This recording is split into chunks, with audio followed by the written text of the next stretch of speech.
Good morning, friends. Welcome back. Now see, uh, आज का जो सेशन है वो थोड़ा once again I'm trying something new with you. Hopefully आपको पसंद आएगा. ठीक है. तो before I start with the session, I'd like to give you a small recap of what we have done till date. The reason I'm telling you this is because आज से कुछ नया होने वाला है. क्या नया होने वाला है? तो आज से हम वाकई में थोड़ा बहुत प्रैक्टिकल शुरू करने वाले हैं. तो क्या और किस चीज का प्रैक्टिकल होगा? तो पहले थोड़ा फटाफट रिकैप दे देता हूं. हमने अब तक पूरा ऑलमोस्ट डिक्शनरी देखा है सब्जेक्ट कॉल्ड अकाउंट्स के लिए. ठीक है, क्योंकि जैसे मैंने बताया कि अकाउंट्स एक पूरी नई दुनिया होने वाली है, और जब आप कोई भी नई दुनिया में जाते हो तो उसकी भाषा सीखना जरूरी है, और भाषा सीखने के लिए हर एक शब्द का आपको जानना जरूरी है. तो हमने काफी सारे शब्द, नए शब्द हमारी डिक्शनरी में ऐड किए. ठीक है, जैसे कि right from who is a person, वहां से हमने शुरू किया. फिर हम कैपिटल पर आए, ड्राइंग्स पर आए, गुड्स पर आए, स्टॉक पर आए, purchase, sales, purchase return, sales return, revenue expense, capital expense, deferred revenue expense, capital receipts, revenue receipts, loss, profit, balance sheet, profit and loss account, solvency, insolvency. हमने काफी सारे टर्म्स देखे.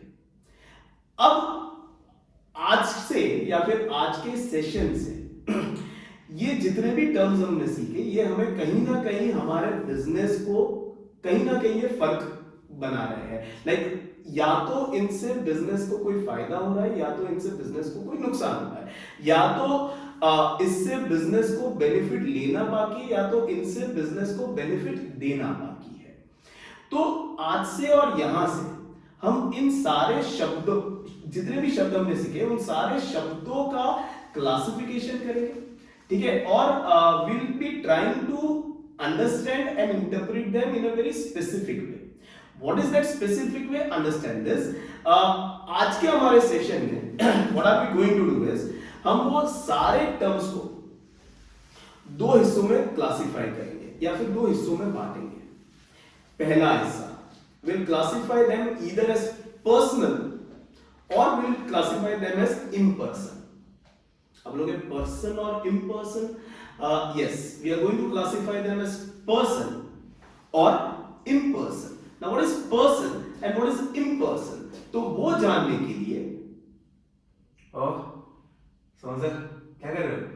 तो जो लेक्चर चल रहा है मेरा. अच्छा, लेक्चर ले रहे हो? हाँ. तो मैं बैठ जाऊँ क्या थोड़ी देर? मगर आप लेक्चर के बीच में आए प्रकाश भाई. बैठ जाता हूँ ना, क्या हुआ, थोड़ी देर बैठ जाता हूँ. ऐसे बचपन में बहुत शौक था पढ़ने का, पढ़ नहीं पाए, आज वो भी पूरी कर देते. I am sorry for that. बैठ जाइए, फटाफट बैठिए प्रकाश भाई.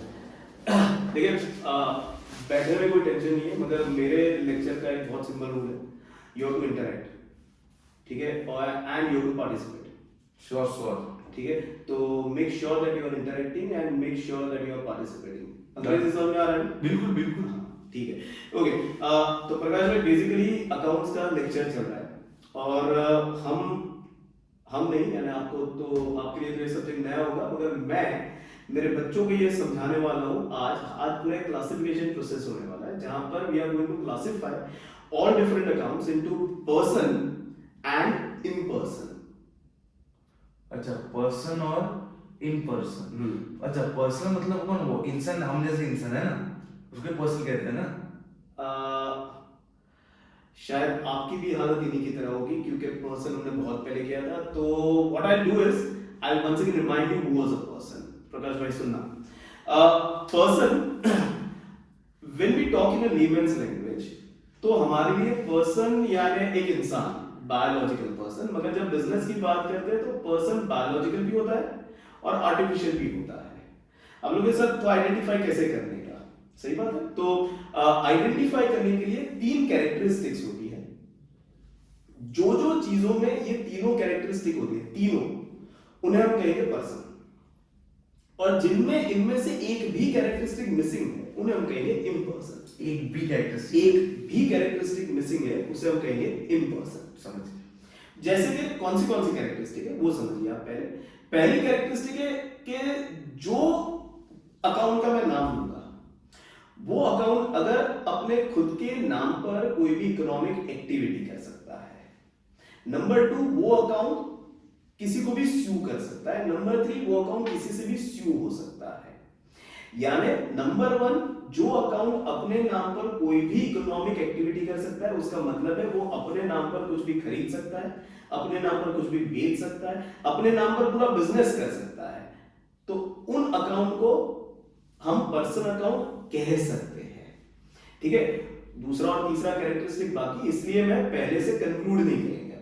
दूसरा characteristic, they can sue others, यानी अगर उनके साथ कोई भी दूसरा पर्सन अगर गलती करेगा या उनसे फ्रॉड करेगा तो दे can sue others.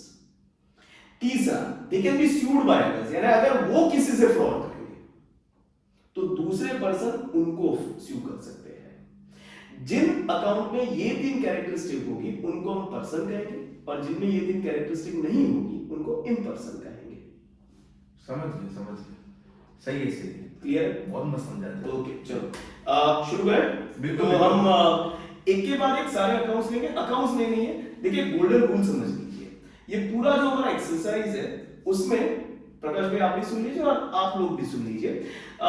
When you have to identify, the first thing that you do is, कोई भी आपके सामने अकाउंट का मैं नाम रखूंगा तो उस नाम पर मत जाना, उसके मीनिंग पर जाना। तो make sure that to understand the classification to its purest form, you need to know the meaning of that account. इसलिए हम 2 चीज करेंगे। पहले, जो भी अकाउंट का मैं नाम लूंगा उसका मीनिंग समझेंगे, और मीनिंग समझने के बाद वो तीनों कैरेक्टरिस्टिक में वो फॉल कर रहा है कि नहीं कर रहा है वो समझेंगे।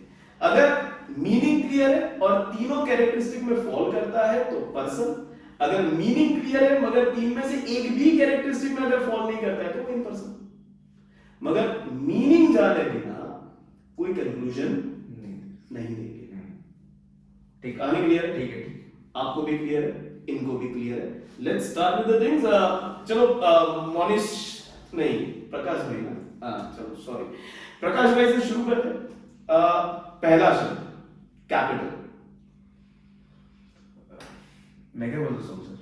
ठीक है, अभी 2-3 एग्जांपल अब दे दो, ठीक है, उसके बाद मैं सॉलिड ट्राई करूंगा। ओके, चलो let's do that. Understand the process everyone. My first one is capital. तो एज आई टोल्ड यू, पहले मीनिंग आपका क्लियर होना चाहिए, तो मीनिंग पकड़ते हैं। तो capital basically, if you can remember, it represents owners account. Now if you can see, when I से रिप्रेजेंट्स ओनर्स अकाउंट, तो वहीं पर हमारा क्लासिफिकेशन का आंसर आ जाता है। ओनर कौन होता है? पर्सन। तो ये पर्सन की कैटेगरी में आ गया। मगर फिर भी डेफिनेशन पूरा करेंगे ताकि हमारा डेफिनेशन का रिकैप हो जाए। It is basically owners account wherein it represents contribution done by owner to the business in the form of any monetary benefit, either for commencement or for expansion. Hope that is clear. Once again I am repeating, जब मैं capital बोलूं तो please don't go with the term capital यानी cash, goods and asset. ये economics का capital है। Accounts का capital is owner का अकाउंट होता है। And who is owner? Person. It may be individual, हमारे केस में सोल प्रोप्राइटरी कंसर्न है, यानी इंडिविजुअल तक ही रखेंगे। जैसे जैसे आप आगे बढ़ोगे पार्टनरशिप फर्म, कंपनी, तो आप देखोगे कि even artificial person can be owner. So capital right now relevant standard we are dealing with sole proprietary concern, and sole proprietary concern में a biological person is going to be owner, उसका account, that is capital account, if you can understand. And by nature owner can do activities in his own name, he can sue others, he can be sued by others. So capital is by nature a personal account. प्रकाश भाई, प्रकाश पढ़ रहा है कुछ? बिल्कुल बिल्कुल, okay बढ़िया। चलो दूसरा ट्राई कर लें। कैश। कैश, देखो, अगर से आपने जैसा बोला, ठीक है, 2 प्रकार होते हैं, पर्सनल, इम्पर्सनल। उसको समझने के लिए 3 फीचर, ठीक है। पहला, इकोनॉमिक एक्टिविटी खुद के नाम पे कर सकते हैं। दूसरा, इट कैन बी अदर, हम उसको सू कर सकते हैं, या वो, और तीसरा, वो हमें सू कर सकते हैं। सू नहीं करना है, मतलब केस फाइल कर सकते हैं, सू करना है। हाँ, सू करना है, समझा होगा, इंग्लिश थोड़ी अच्छी है इसलिए थोड़ा समझ जाओ। ठीक है, तो केस की अगर मैं बात करूँ तो केस अपने नाम पे तो धंधा कभी नहीं कर सकता। सही बात है, ऐसा किसी ने बोला नहीं कि cash had open is business नहीं नहीं, वो नहीं हो सकता। Okay, second, it can sue, मतलब अगर मैंने किसी का पैसा नहीं लौटाया, ठीक है, तो कैश तो मुझे सू नहीं करने वाला, वो तो सीधी बात है। जिसका नहीं लौटा वो कर सकता है। हाँ बिल्कुल, वो कर सकता है, कैश नहीं कर सकता। कैश नहीं कर सकता, हाँ कैश। और तीसरा है, ओके, मैं उसे सू नहीं कर सकता। ठीक है, मतलब अगर किसी ने मेरा पैसा नहीं लौटाया, ठीक है, तो मैं कैश को तो सू नहीं कर सकता। या फिर तुम्हारे पास कोई डुप्लीकेट नोट आ गया तो तुम कैश को थोड़ी सू करोगे। सही बात है, जिसने तुमको दिया उसको सू करो। सही बात है। तो ये सारे फीचर तो आ नहीं रहे, तो सोन सर मेरे हिसाब से इम्पर्सनल होना चाहिए। समझ में आ रहा है आपको प्रकाश भाई का एनालिसिस? देखिए, this is how you do the analysis for each and every term. कोई भी आपको अकाउंट का नाम दिया जाता है, सीधा नाम सुनकर क्लासिफिकेशन नहीं करोगे, उसका मतलब पता होना चाहिए। कैश का कोई डेफिनेशन नहीं होता है भाई। Cash is currency basically, that is prevalent in a particular country, तो उसका कोई डेफिनेशन नहीं है। तो hopefully cash is such a basic term that उसका मीनिंग आपको पता है। That's why we are not going with the meaning, but three characteristics: it cannot do activities in its own name, it cannot sue others, it cannot be sued by others, and that's where cash is impersonal account. Hope everyone is clear. कहानी clear है? ठीक है, well done प्रकाश भाई। चलिए आगे बढ़ते हैं। Salary, salary, देखो सैलरी मेरे हिसाब से, ठीक है, मैं जो देता हूँ मेरे जितने भी एम्प्लॉइज उनको, ठीक है, दैट इज अ रेम्यूनरेशन। ठीक है, so basically salary is a remuneration. अब रेम्यूनरेशन कौन किसको देता है? तो देखो, मैं था एम्प्लॉयर, ठीक है, मैंने अपने एम्प्लॉय को वो सैलरी दी, किसके against? Against their service, okay, against their time, energy and intellect. तो ये तो खर्चा हुआ ना, और खर्चा पर्सन कुछ बैठ नहीं रहा है, ठीक? और वो तीन फीचर मत भूलना, वो तीन फीचर खुद के नाम पे economic activity, it can be sued, you can not sue it, खर्चे में तो हो नहीं सकता ना। तो मेरे ख्याल से सैलरी, और हाँ सबसे पहली चीज, सबसे इंपॉर्टेंट चीज कि जैसा मुझे थोड़ा बहुत याद है, ठीक है, कि जो भी खर्चा डायरेक्टली प्रोडक्शन से लिंक होता है उसको डायरेक्ट एक्सपेंस कहते हैं, और जो प्रोडक्शन से डायरेक्टली लिंक नहीं होता है उसको हम इनडायरेक्ट एक्सपेंस कहते हैं। तो सैलरी तो हम एम्प्लॉयज को देते हैं, ठीक है, तो मेरे ख्याल से it is not directly link to production, so it is an indirect expense, and being an indirect expense, तो मेरे ख्याल से it is an impersonal account. Okay. आपको क्या लगता है, सही बोले? Yes, सही बोले। Now see, once again, remuneration as rightly told by Prakash bhai, it's amount spent by employer, okay, or you can say amount given by employer to his employee for giving his time, his energy and his intellect to the business of employer. ठीक है, and if this remuneration is given to a person who is not directly involved in production, then that remuneration is termed as salary. If the same remuneration is given to a person who is directly involved in production, then that remuneration was termed as wages. Now whether it is wages, whether it is salary, दोनों खर्चे हैं। अब खर्चे खुद के नाम पर business नहीं कर सकते, खर्चे को आप स्यू नहीं कर सकते, एट द सेम टाइम खर्चा आपको स्यू नहीं कर सकता। So technically speaking, both salary and wages, both are impersonal account. Hope everyone is clear with that. आगे बढ़ते हैं, let's go with drawings. Drawings, अरे वो चित्रकारी एकदम मस्त कैनवास अपने तो क्रेयॉन में वाला की चित्रकारी करते थे, फैन थे लोगों ने, fan. What do you think? Is it going right? Right. No. Yeah, true. Let's make him understand first what is drawings, and if at all you have missed out on that, please understand it. Drawings, once again, Prakash bhai, drawings जो आप बोल रहे हो वो layman's language में, when it comes to commerce, when it comes to accounts, drawings is also an account which represents the owner. अरे owner मतलब तो पर्सन हो गया। नहीं, पूरा definition समझिए। It represents the owner, and when any owner or when owner receives any monetary benefit from the business, it is recorded in books of business. And how it is recorded? It is recorded as owner's drawings. Hope that is clear. You might say, sir, for what reason he is withdrawing this benefit from the business? That is none of businesses look out. Remember, because वो कोई भी reason से नहीं जा सकता है. It can be personal, it can be official. अगर official हुआ तो वो ओनर के बेनिफिट के लिए नहीं है. So basically it's for personal use. And when it is personal use, business has no right to ask for what. Hope that is clear. So basically it is owner का account. Owner is person, and owner as a person can do economic activities in his own name. He can sue others, he can be sued by others, and that's where drawings, remember, is a personal account. Hope everyone is clear. प्रकाश भाई एकदम okay, चलो आगे बढ़ते हैं. प्रकाश भाई, sales के लिए आपका क्या कहना है? सेल्स बेसिकली होता है बेचना, ठीक है. और क्या बेचोगे आप? गुड्स बेचेंगे. गुड्स यानी क्या होता है? गुड्स मतलब कहीं ना कहीं वो आदमी जिसमें धंधा करता है. जैसे मैं मेरी बात करूं, मेरा स्टेशनरी का शॉप है, बराबर. तो मेरे लिए वो मार्कर, वो फाइल, वो पेन, वो गुड्स बन गए. Hope you remember this point.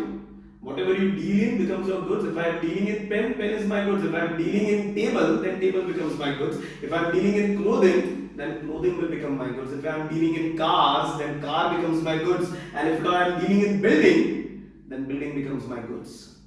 Now when I say sales, it is exchange of goods. Hope that is clear. It is exchange of goods. And when I say exchange of goods, can goods deal in its own name? No. Can it sue others? No. Can it be sued by others? No. Remember, whether it is sales, whether it is purchase, whether it is purchase return, whether it is sales return, they all represents themselves as impersonal account. Hope everyone is clear. I repeat, अगर आपका focus कहीं पर चला गया है, what are we discussing? We are discussing personal and impersonal account out of the list of accounts that we have studied till now. Hope that is clear. Personal कौन से हैं? जो तीन characteristic है जिनमें number one, can sue others, can be sued by others, and can do economic activities in their own name. और जिनमें ये तीन में से कोई भी characteristic मिसिंग है, वो सारे हो जाएंगे impersonal. Capital personal है, owner का account है. Drawings personal है, owner का account है. Salary, wages, expense है, impersonal. Purchase, sales, purchase return, sales return. Goods के हैं. Nothing, they cannot do activities in their own name. They cannot sue others. They cannot be sued by others. ये सारे के सारे बनेंगे impersonal account. Hope यहाँ तक सबको समझ में आ रहा है. प्रकाश भाई बिल्कुल. ओके, बढ़िया.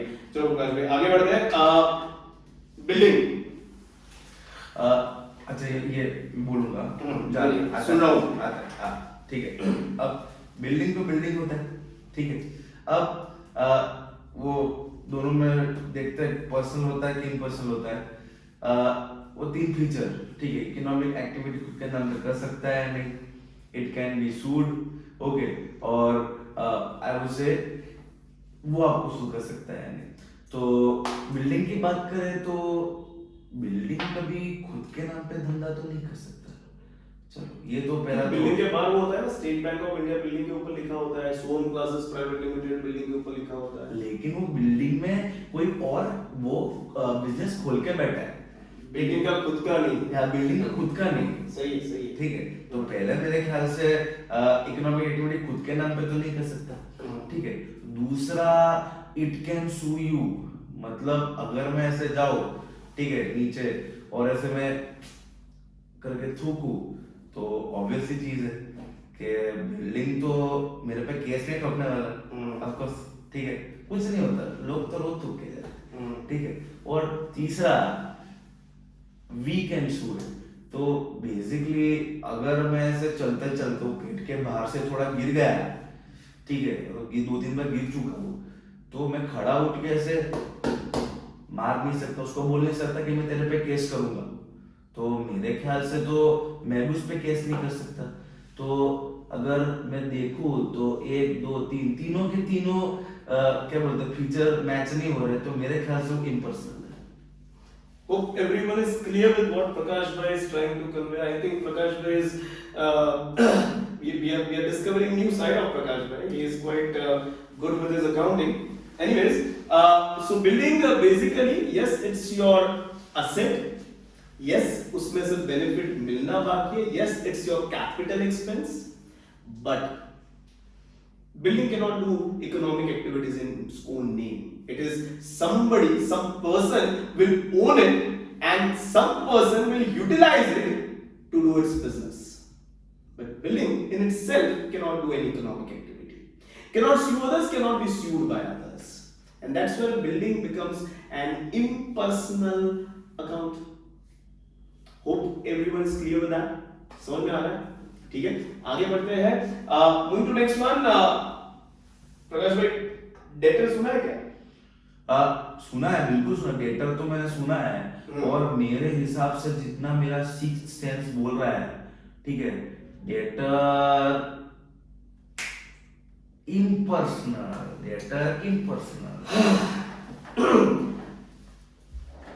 कॉशन, अकाउंट्स में कोई सिक्स सेंस काम नहीं करती. तो make sure that you follow the same sequence that I gave you. What is the sequence to identify? Number one, you should know meaning of that word, and number two, after knowing the meaning, वो तीनों चीजों में डालो. अगर तीन में से एक भी क्राइटेरिया फुलफिल नहीं होता, तब जाके वो इम्पर्सनल. अगर तीनों फुलफिल हो गए तो पर्सनल. अब डेटर क्या होता है, पहले डेफिनेशन समझो, वहीं से कहानी शुरू होती है. डेटर इज बेसिकली, डेफिनेशन प्रकाश में इस तरह से शुरू होती है. Debtor is any person, firm और इंस्टीट्यूट. वैसे तो कहानी वहीं खत्म हो जाती है, मगर फिर भी पूरा डेफिनेशन खत्म करेंगे. Debtor represents a person, firm और इंस्टीट्यूट टू whom बिजनेस यानी हम हैज एक्सचेंज गुड्स और has exchange service, but from whom business is yet to receive benefit back. Such person, firm और institute becomes debtor of the business. उनसे benefit मिलना बाकी है. Hope that is clear. Point number one, क्योंकि बाकी है तो असेट बन गया. Point number two, असेट में भी कौन सा असेट, तो answer is within 1 financial year they will pay you back. So वो बन गया आपके करंट असेट. ये उनका स्वभाव और इफ यू कैन अंडरस्टैंड उनका डेफिनेशन समझ लिया. अब आते हैं आइडेंटिफिकेशन पर. As I told you, debtor is firm, person और इंस्टीट्यूट.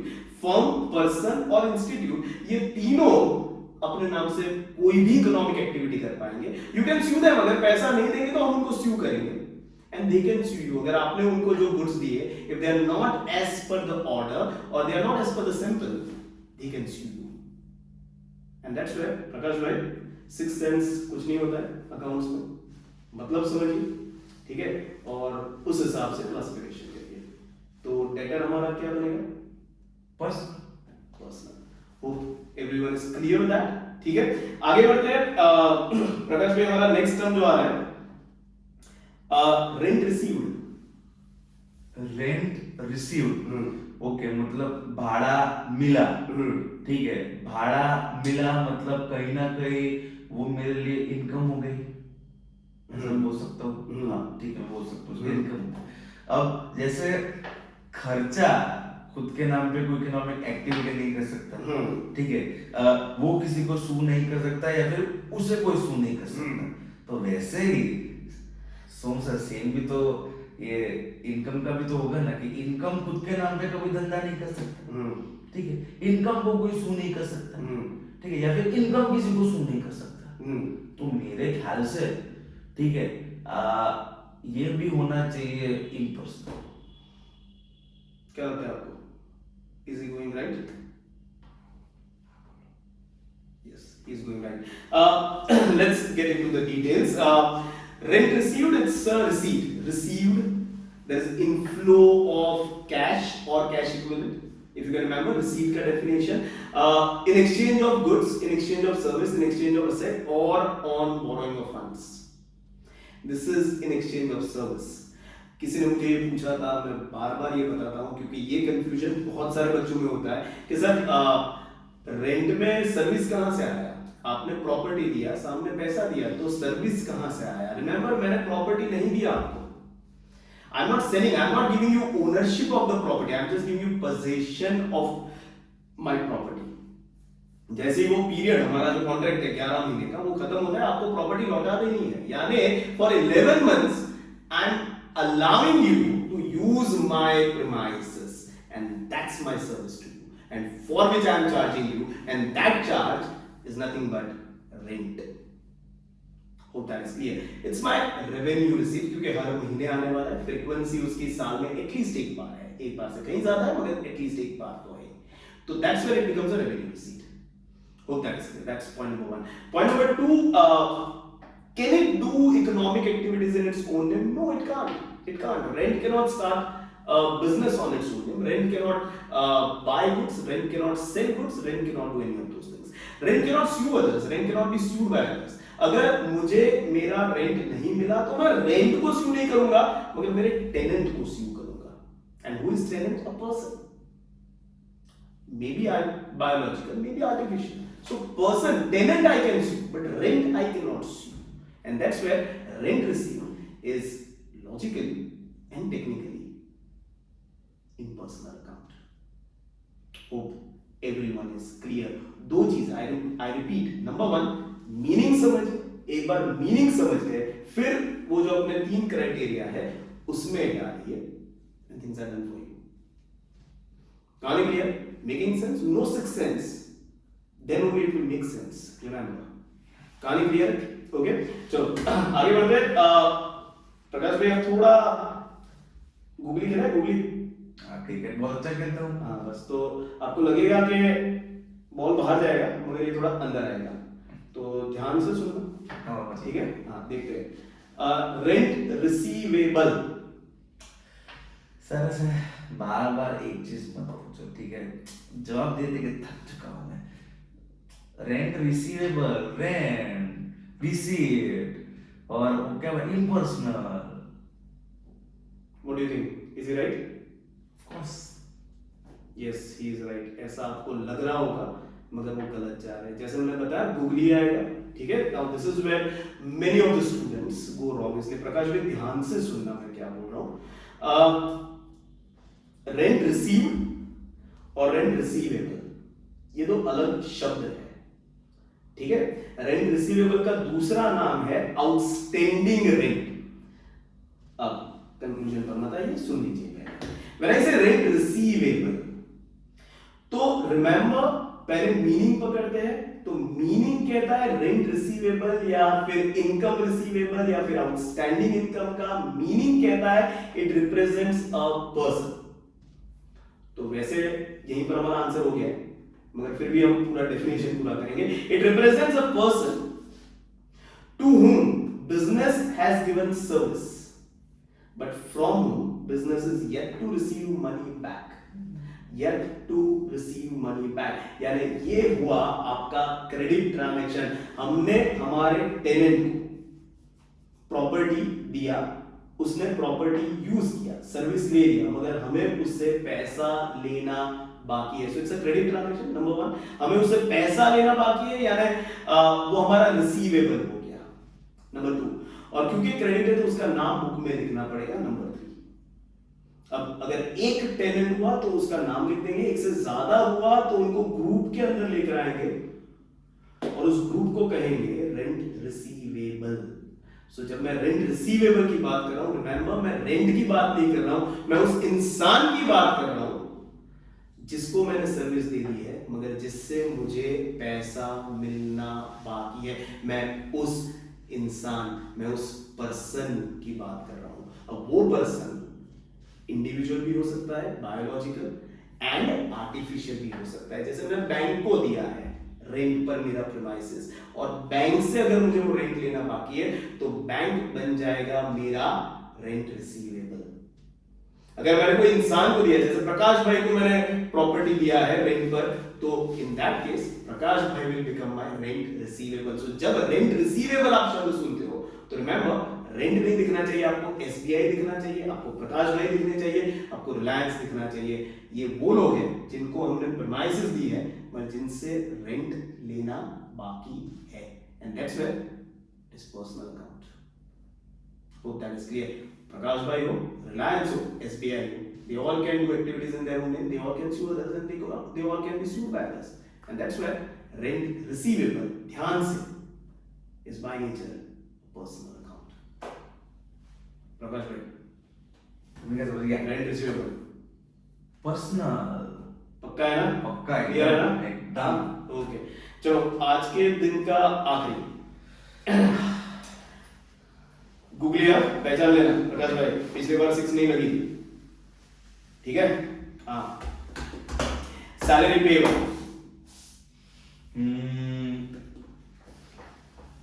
समझ मुझे लगता है ऐसे आपके टर्म थोड़ा रिपीट हो रहे हैं, ठीक है? सैलरी पेबल तो वही हो गया ना, अपना खर्चा, खर्चा माने इम्पर्सनल।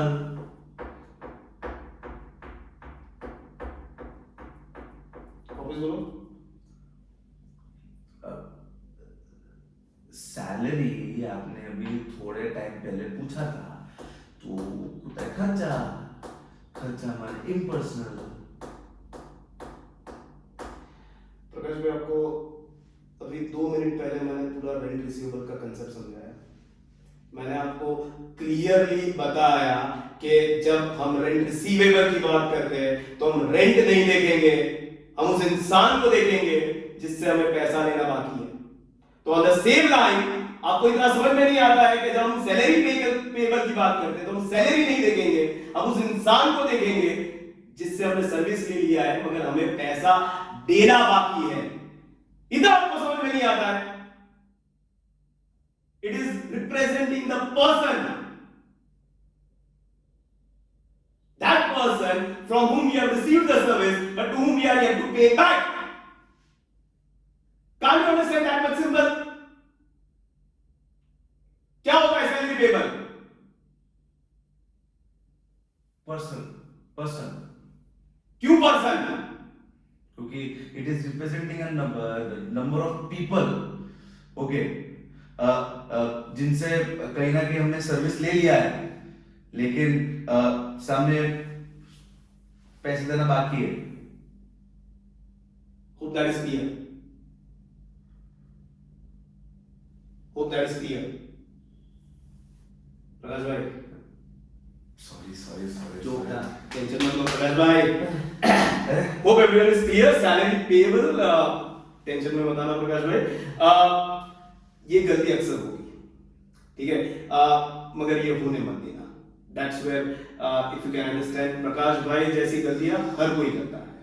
सैलरी पेबल, सैलरी पर मत जाना, ठीक है? Salary payable represents a person जिसने आपको सर्विस दे दी है मगर आपको उसे पे करना बाकी है, पे करना बाकी है, यानी वो आपकी लायबिलिटी बन गई।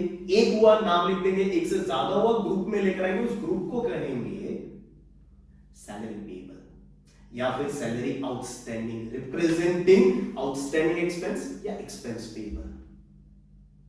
Hope things are clear to everyone. कैसे सोचना है, hopefully everyone is clear. Prakash भाई, अरे एकदम, अरे क्लियर है ना? अरे जोरदार ना? अरे मैं क्या बोल रहा हूँ, क्लियर। हमें भी थोड़ा पढ़ाने का मौका दे तो हम भी ऐसे आपकी तरह से कबीर सिंह बन के घूमेंगे, अपना खौफ होगा, खौफ। प्रकाश भाई, पढ़ाने का इतना ही शौक है तो इतना याद रखना, कबीर सिंह बनोगे तो प्रीति को समझ में आएगा कि आप क्या बोल रहे हो मगर प्रतीक को नहीं आएगा, और आपको प्रतीक को भी समझाना और प्रीति को भी समझाना है, इसलिए ये तो सिर्फ गिमिक है। आप पढ़ा रहे हो तो इतना याद रखो, 10 बार भी बच्चा पूछता है तो 10 बार समझाना पड़ता है, और उसी मस्ती में समझाएंगे जैसी मस्ती में पहली बार बताया था। समझ में आ रहा है? बिल्कुल। मगर इतना पक्का है, बच्चों को भी ये बता देना है कि जितना काम दिया जाए उतना काम करना, अगर उतना काम किया तो 10 बार भी आपको समझाया जाएगा, अगर नहीं किया तो फिर कबीर सिंह बनना पड़ेगा। बराबर है? चलो चलो, हो गया राहुल जी।